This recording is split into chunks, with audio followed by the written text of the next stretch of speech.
कभी सोचा है कि हमारे बच्चे के हाथ में जो स्क्रीन है वो सिर्फ एक खिलौना नहीं, बल्कि एक ऐसी ताकत है जो उनके आने वाले कल को बना या बिगाड़ सकती है।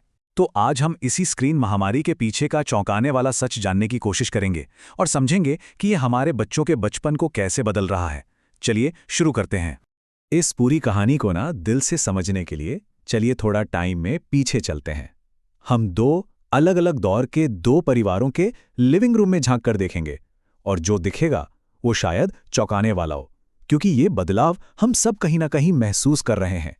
पहले 1990s के दशक की ये तस्वीर देखिए। घर में हंसी मजाक का माहौल है, सब एक दूसरे से बातें कर रहे हैं, एक असली गहरा कनेक्शन महसूस हो रहा है। और अब आते हैं 2025 की तस्वीर पर। एकदम सन्नाटा। लोग एक ही कमरे में हैं, पर असल में अपनी अपनी चमकती हुई स्क्रीन की दुनिया में खोए हुए हैं। वो जो गर्माहट थी, वो जो अपनापन था, वो कहाँ गया? और देखिए, ये सिर्फ कोई एक घर की कहानी नहीं है, ये पूरे देश में एक बड़े संकट का इशारा है। अब हम भावनाओं से हटकर जरा हकीकत पर आते हैं, जहां आंकड़े इस कहानी को एक डरावनी सच्चाई में बदल देते हैं। जरा इस नंबर को देखिए, 66%। शहरी भारत में 70,000 से ज्यादा पेरेंट्स से जब पूछा गया, तो उनमें से 2/3 ने यह माना कि उनके बच्चे स्क्रीन के आदी हो चुके हैं। मतलब हर 3 में से 2 पेरेंट्स ही मान रहे हैं। ये सिर्फ एक आंकड़ा नहीं है, ये एक अलार्म है जो बहुत जोर से बज रहा है। और ये लत बहुत बहुत जल्दी शुरू हो रही है। 2 साल से भी छोटे बच्चे, हमारे सबसे नन्हे मुन्ने, वो हर दिन औसतन 1.2 घंटे स्क्रीन के सामने बिता रहे हैं। लेकिन क्या ये ठीक है? एक्सपर्ट्स का क्या कहना है इस बारे में? वर्ल्ड हेल्थ ऑर्गेनाइजेशन यानी WHO साफ साफ कहता है 2 साल से छोटे बच्चों के लिए स्क्रीन टाइम होना चाहिए 0। 1 घंटा भी नहीं, 0। लेकिन हकीकत देखिए, हमें सलाह से कोसों दूर है। अब ये बात साफ है कि प्रॉब्लम कितनी बड़ी और गंभीर है। तो चलिए अब बात करते हैं कि इस महामारी का सीधा सीधा असर शरीर पर क्या पड़ रहा है। वो असर जो हम अपनी आंखों से देख सकते हैं। ये जो ज्यादा स्क्रीन टाइम है ना, ये हमारे बच्चों की सेहत पर 3 तरफ से हमला कर रहा है। उनकी आंखों पर, उनकी नींद पर और उनके वजन पर। आइए एक एक करके इन खतरों को समझते हैं। सोचिए, जब बच्चे बाहर खेलने कूदने के बजाय घंटों स्क्रीन से चिपके रहते हैं, तो उनकी आंखों को वो जरूरी धूप नहीं मिल पाती जो आंखों की सेहत के लिए जरूरी है। और नतीजा डराने वाला है। अनुमान ये है कि 2050 तक भारत में हर 2 में से 1 बच्चा मायोपिया यानी दूर की नजर की कमजोरी का शिकार होगा। रात में स्क्रीन से जो नीली रोशनी निकलती है, वो दिमाग को कंफ्यूज कर देती है। दिमाग को लगता है कि अभी भी दिन है। इससे मेलाटोनिन नाम का हार्मोन बनना बंद हो जाता है, जो हमें सुलाने में मदद करता है। और बच्चों के लिए तो ये खतरा 2 गुना है, क्योंकि उनका शरीर इस बदलाव के लिए बहुत ज्यादा सेंसिटिव होता है। नतीजा, पूरी नींद की साइकिल ही बिगड़ जाती है। ये लाइन अपने आप में सब कुछ कह देती है।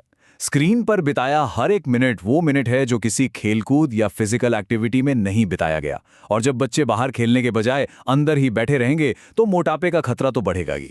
शरीर को जो नुकसान हो रहा है वो तो फिर भी दिख जाता है, लेकिन असली खतरा तो वो है जो नजर नहीं आता, जो हमारे बच्चों के दिमाग के अंदर हो रहा है। स्क्रीन उनके सोचने, महसूस करने और दुनिया से जुड़ने के तरीके को ही बदल रही है। ये सिर्फ बुरी आदतें नहीं हैं, ये सच में दिमाग की वायरिंग को बदल रहा है। रिसर्च बताती है कि बहुत ज्यादा स्क्रीन टाइम दिमाग के उन हिस्सों को कमजोर कर सकता है जो बच्चों को अपनी भावनाओं पर काबू पाने और दूसरे लोगों से घुलने मिलने में मदद करते हैं। और इसी वजह से डॉक्टर्स अब एक नई और बहुत ही चिंताजनक चीज देख रहे हैं, जिसे वो वर्चुअल ऑटिज्म कह रहे हैं।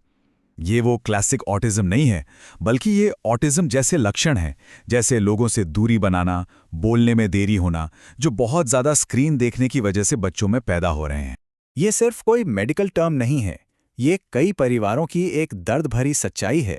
जैसा कि इस यूजर ने शेयर किया है, ये एक तकलीफदेह हकीकत है जो न जाने कितने घरों में चुपचाप अपना असर दिखा रही है। पर सवाल ये उठता है कि ऐसा होता कैसे है?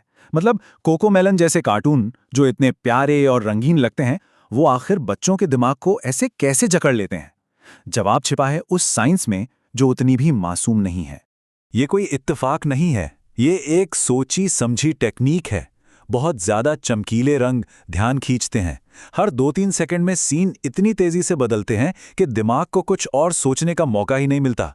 स्क्रीन पर पीछे भी लगातार कुछ ना कुछ चलता रहता है, और ऊपर से वो बार बार बजने वाला म्यूजिक, ये सब मिलकर एक ऐसा नशा तैयार करते हैं जिससे छोटे बच्चों का दिमाग बच ही नहीं पाता। और नतीजा, इस तेज तर्रार डिजिटल दुनिया के सामने असली दुनिया, जिसमें इतनी तेजी नहीं है, वो बच्चे को बोरिंग और फीकी लगने लगती है। फिर किताबों में, पजल्स में, या यहां तक कि किसी से बात करने में भी उनका मन नहीं लगता। सोचिए, जब असली दुनिया ही अपनी चमक खो दे तो क्या होगा। हाँ, हालात मुश्किल हैं पर नामुमकिन नहीं। अब जब हम प्रॉब्लम को समझ गए हैं तो चलिए इसके सल्यूशन पर बात करते हैं।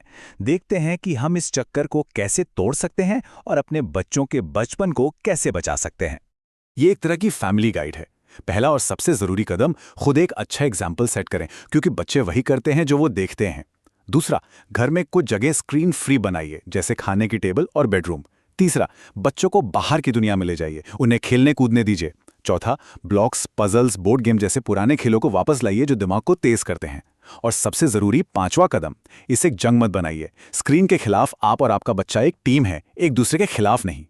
और आखिर में, इस पूरी समस्या की जड़ तक पहुंचने के लिए हमें एक सवाल पूछना होगा। स्क्रीन में ऐसा क्या है जो बच्चों को इतना खींचता है? ये सिर्फ टेक्नोलॉजी की बात नहीं है, ये किसी गहरी मानवीय जरूरत की बात है। और जवाब इस पूरी बातचीत का सार है। बच्चे असल में स्क्रीन के एडिक्टेड नहीं हैं, वो एडिक्टेड हैं उस एहसास के जो स्क्रीन उन्हें देती है। ध्यान, जुड़ाव। जब उन्हें ये कनेक्शन असली जिंदगी में अपने परिवार से नहीं मिलता तो वो उसे डिजिटल दुनिया में ढूंढते हैं। तो असली समाधान स्क्रीन छीनना नहीं, बल्कि उस खालीपन को अपने प्यार, अपने ध्यान और अपनी बातों से भरना है। आखिर में हम अपने बच्चों को जो सबसे बेहतरीन ऐप दे सकते हैं वो है हमारा अपना अनडिवाइडेड अटेंशन।